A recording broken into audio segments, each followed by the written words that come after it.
So the next question JEE Main 2023 का फिर से है। क्या है? सोन in figure a 70 kg garden roller is pushed up with force of F equal to 200 newton. एक ये 70 kg का रोलर है, इस रोलर का वेट कितना है? 70 kg।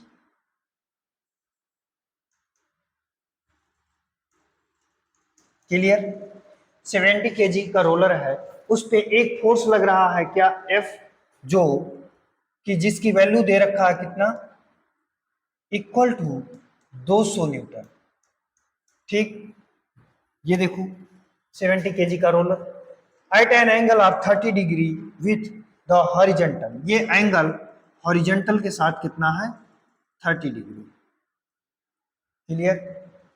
The normal reaction on the roller is, हमसे क्या पूछ रहा है? Normal reaction. तो मैंने एक बात आपको बताया था कि नॉर्मल रिएक्शन हमेशा प्लेन के परपेंडिकुलर होती है। प्लेन क्या है? ये देखो नीचे सरफेस है, ये प्लेन है, इसके परपेंडिकुलर नॉर्मल रिएक्शन होगा। नॉर्मल रिएक्शन इसके परपेंडिकुलर होगा और हमें इसकी ही वैल्यू बतानी है। तो देखो इस पे कौन कौन सी फोर्स लग रही है मेरे भाई, यहां से देखो। इसका वेट कहां काम करेगा? नीचे। कितना? इसका वेट नीचे mg। m कितना है? 70 इंटू जी कितना हो जाएगा भाई? 700 न्यूटन। ये इतना वेट नीचे काम कर रहा है, इतना वेट नीचे काम कर रहा है। बात समझ में आया? अब ये कंपोनेंट ले लो इस फोर्स का, हॉरिजेंटल और वर्टिकल।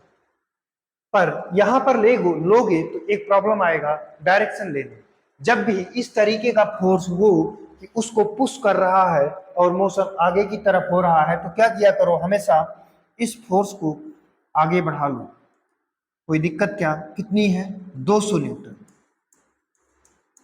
ये एंगल 30 डिग्री, तो ये एंगल भी 30 डिग्री हो जाएगा। अब यहां पर कंपोनेंट ले लो, क्या हो जाएगा? 200 cos 30 डिग्री, और ये इसका ये वाला कंपोनेंट हो जाएगा कितना? 200 sin 30 डिग्री। हमसे पूछा क्या है? Normal reaction. हमें इसके बारे में सोचना ही नहीं है। नॉर्मल रिएक्शन ये है, नॉर्मल रिएक्शन को बैलेंस करेगी कौन सी फोर्स? ये और ये दोनों फोर्स मिलकर नॉर्मल रिएक्शन को बैलेंस करेगी। तो मैं लिख दूं क्या यहां पर? n इक्वल टू क्या हो जाएगा? ये फोर्स, ये mg कितना है? 70 इंटू जी प्लस ये कंपोनेंट ऑफ फोर्स का ये वाला कंपोनेंट वर्टिकल क्या है? 200 साइन 30। बोलो, सॉल्व कर लो, आ जाएगा। 70 इंटू 10 प्लस 200 इंटू साइन 30 की वैल्यू 1/2। 2 से 200 जाएगा, ये हो गया 100 और ये हो गया 700 प्लस 100 इक्वल टू कितना आ गया? 800 न्यूटन। 800 न्यूटन की फोर्स जो है जिसका नॉर्मल रिएक्शन होगा। है कोई ऑप्शन? ये option number 4 is correct. Easy question था, कुछ मुश्किल नहीं था, बस फोर्स को इक्विलिब्रियम में करना था।